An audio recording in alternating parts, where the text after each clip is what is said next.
Okay, right, so after 3 we go, you take care, keep on scaping, cheerio. Okay, 1, 2, 3.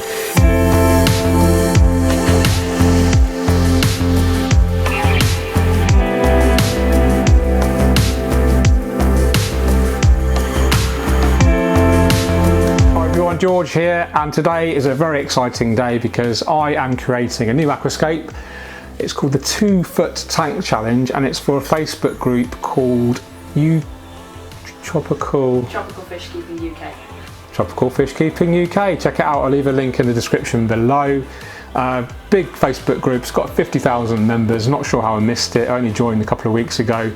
And you know me, it's all about promoting aquascaping to the masses, and I thought what a great opportunity to collaborate with Ruth, who's one of the admins on the group. We had a Facebook Messenger conversation, and then she's here today. She's brought this, I'd say lovely little tank. It's a bit battered. The idea is to kind of just show you guys that, you know, you don't have to have a really high-end system to create a beautiful aquascape, and that's what it's all about. Let's get going. I can't wait. I'm so excited. Okay, one of the most exciting bits for me when it comes to aquascaping is Hardscape, and I have got the mother of all pieces of wood here. This is XXL Jumbo Bogwood, I think, from Hugo Kamishi, which is a brand distributed by ALF. You can get it from most retailers that use ALF as their wholesaler, and I think it retails for probably about 70 or 80 pounds. It sounds like a lot of money, but when you're aquascaping, you want to invest in a really strong hardscape. It's the backbone of the layout. You know, I talk about the importance of hardscape a lot in my videos, and if you start off with a really strong hardscape, then it's very likely you're going to end up with a really strong aquascape. It is crazy big. It's going to stick out obviously out the top. It offers opportunities for having, you know, mosses creeping up. You can have epiphyte plants which can grow out the top as well, and I just think it adds this extra element to the aquascape if you can have things coming out the top of an open top tank like this. So before I put the substrate in, I'm actually going to put the wood in. I'm pretty confident it's going to sink straight away. There, done, good. Now it's a case of putting some substrate in, then some rocks, and then planting. So we'll do that in a moment.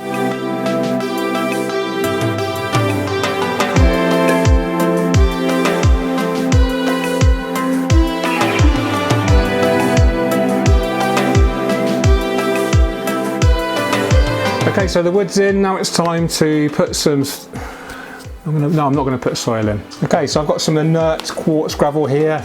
It's around about between 1 and 1.5 millimeters grain size, which is ideal for plant growth. It's not nutrient rich, so long term, if I wanted to grow root feeding plants, then I'd probably add root capsules or something similar. I'm just going to put that in the bottom, but before I do that, pour some into a jug.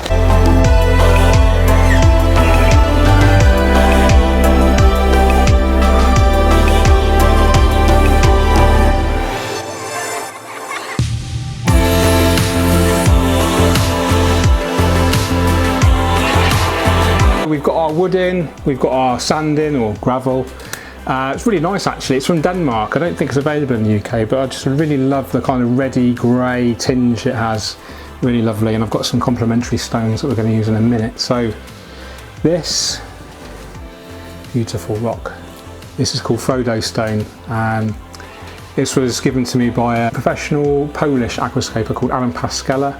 I've been over to his studio in Tichy. He has some beautiful nature aquariums in there. I'll put a link actually to the video that I did a couple of years ago. In fact, I'm hoping to visit again sometime soon. But he supplies this, and it's beautiful. It's called Frodo stone, and it's just a little bit different to the stuff you normally see in the UK.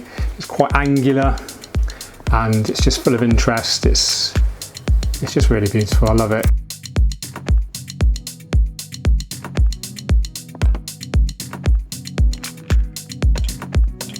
Okay, so the hardscape's now complete. Really simple, 1 piece of wood, 3 stones, and you know, there's a lesson there. You can create quite stunning, high impact layouts without much materials. In modern aquascaping these days, it's all about sort of attention to detail, loads of tiny little twigs and this sort of thing, mosses. But I'm a big fan of like the old school kind of nature aquariums where it's all about kind of big, bold pieces of hardscape, and you rely more on the plants to create the impact. Let's just talk a little bit about composition, shall we? So we've kind of used the rule of thirds, or the golden ratio. So if you imagine taking the length of the aquarium, dividing it into 3 equal portions. We've almost aligned up these vertical elements of the wood with that, and then we've got our main focal stone here, which is a third of the way along, and again we've got a second stone there, which is almost a third of the way along there, and then we've just got a third stone just to make it a little bit kind of aesthetically balanced. If we just had the one stone there and the one stone there, it would be too symmetrical and your eyes would be darting left and right. Okay, now it's time to plant. Now, I'm going to cheat a bit. I didn't really want to go to the expense of buying new plants or approaching a supplier for brand new plants for this setup. So I've got a really nice mature scape here that we can temporarily use some plants from. So good old trident fern, got a lovely one here. It's already attached to some wood. Just going to take away any unhealthy leaves. There's loads of shrimp on there, get off. Beautiful centerpiece plant. Now it is important with Microsorum or Java fern that you don't let it dry out, so we do need to keep that nice and wet with a spray mister. But you can see immediately that's created a beautiful impact, a sense of maturity, and that's the great thing about epiphyte plants. It just invokes this sense that the scape has been, you know, running for months or years. Try not to get too much on the glass, otherwise it will spoil the beautiful view. But just keep an eye on that, make sure it doesn't dry out, otherwise it can die. Now, in keeping with the kind of epiphyte plant theme, let's just grab some nice Anubias. It's like literally like plug and play aquascaping. So we just pop that in between the kind of cranny there. That's going to wedge in there, no problem. We've got a nice little gap down here where we can pop that in. And actually, if you're lucky, it will take in water from the aquarium. Capillary action will stop it from drying out at the top, and eventually you'll get emergent growth. It'll probably flower more readily as well. The Anubias does flower underwater as well. What else should we use? Let's see some nice Bucophilandra. And let's just pop that in here. Got a nice gap there. Let's get a bit more Anubias in there, shall we? Fish are thinking, what the hell's going on in my aquarium? Okay, this is a bit bare here, isn't it? I don't really like this, so we need to cover that somehow. I'm going to glue some moss on there, I think. Thankfully, we've got lots of moss to choose from. In fact, there's a lovely big clump down here that I spotted earlier. Now, the great thing about super glue, or cyanacrylate, is that it's completely non-toxic, completely fish and shrimp safe. This is the gel type, so it doesn't run. So if for instance, if I wanted to glue it to that vertical piece there, regular super glue would run down it and then it would dry and leave like a really ugly white mark. So the gel stuff is really good. You can glue it on vertical surfaces and it doesn't drip. You can either put a little blob on the moss itself or on the wood. I'll do a little bit on the wood. Let's just put a little bit in this little cranny here.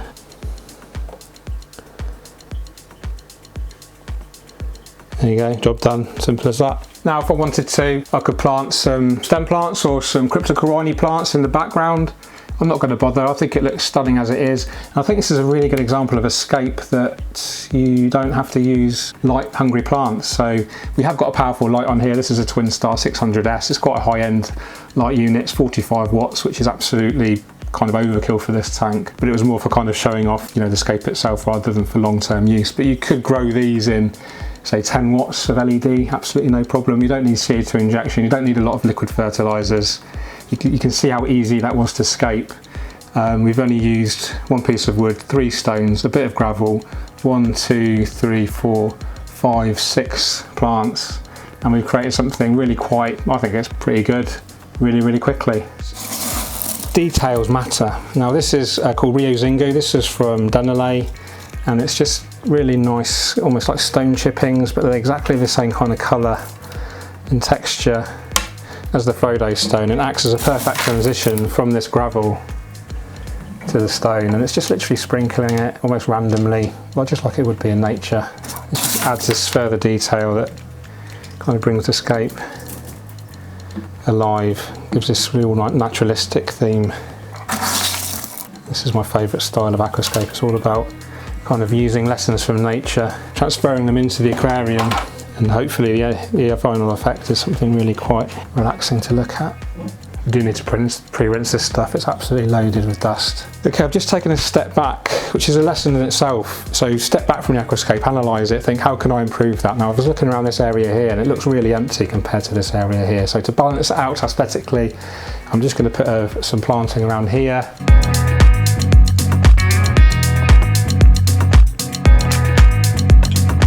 A bit of a story about the red colander for those that didn't know. I've had this since day one of fish keeping, so about 15 years ago, and I've used it almost for every aquascape I've created, so I do have a bit of an emotional attachment to it.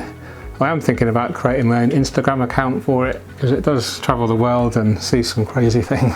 No, but in all seriousness, the colander is very useful. It disperses the water, so we didn't pre-rinse the gravel, so it is going to go cloudy, and for that reason we use the colander. It disperses the water, stops it from overly disturbing the gravel and causing cloudy water. Especially important for soil and substrates as well. If you just pour a bucket of water in willy-nilly, you're going to create a massive mess, so the colander's a really good option. So I've actually just plugged it in straight to the mains. We're not going to put any livestock on this today, so no need for dechlorinator or bring it up to temperature.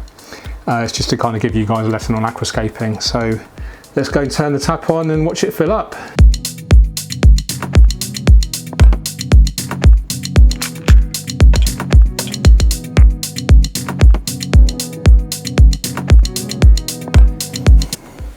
This is like my classic pose when I sort of look into the tank all thoughtfully.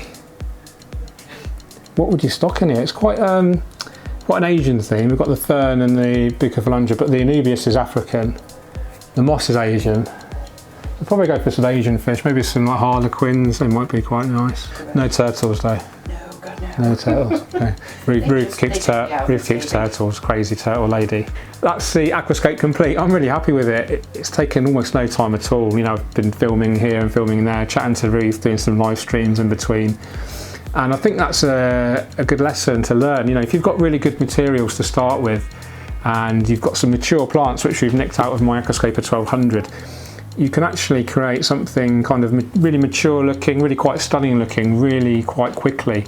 I'm a bit spoiled, you know, I've got access to some amazing materials, but you know, have a chat with your local retailer, ask them to get these materials in if they don't stock them already. And you know, the plants, yeah, this fern has been growing for months, that's why it's so big, but you can buy these, you can buy trident fern and other epiphyte plants ready attached to wood and stone. Tropica do them, they're called aqua decor. In fact, I did a vlog on it recently. I'll leave a link up there in the description. It's a really simple but easy layout. You know, all the plants are in easy category. They don't need CO2 injection. They don't need a lot of light. They don't need much nutrients. It's hopefully kind of inspiring for you guys that might be a beginner aquascaper and you're wondering, you know, how can I create something, you know, pretty, but I can't afford CO2 injection. I don't want to use high levels of lighting. I haven't got the time to maintain it so frequently. This is a good example of what you can achieve on a limited budget and on a limited time scale as well. So I really hope you enjoyed that video, guys. I had really good fun. Thanks so much to Ruth for coming over and spending a couple of hours with me and having a really good time aquascaping this 2-foot tank for the 2-foot tank challenge for the Facebook group Tropical Fish Keeping UK. Did I get it right? You got it right. Boosh. Okay guys, you're not going to say next. You take care, keep on scaping. Cheerio.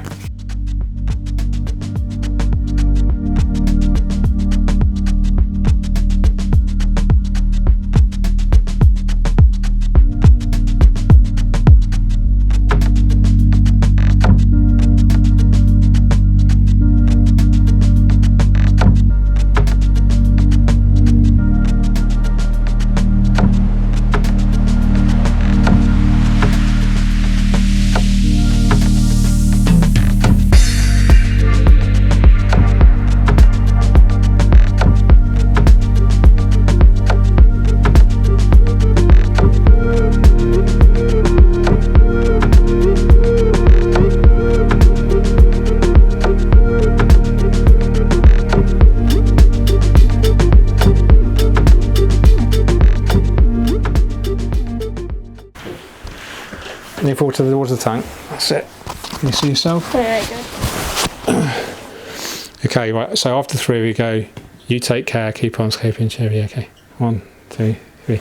You take care. Keep on scaping. Cheerio. Well done, mate.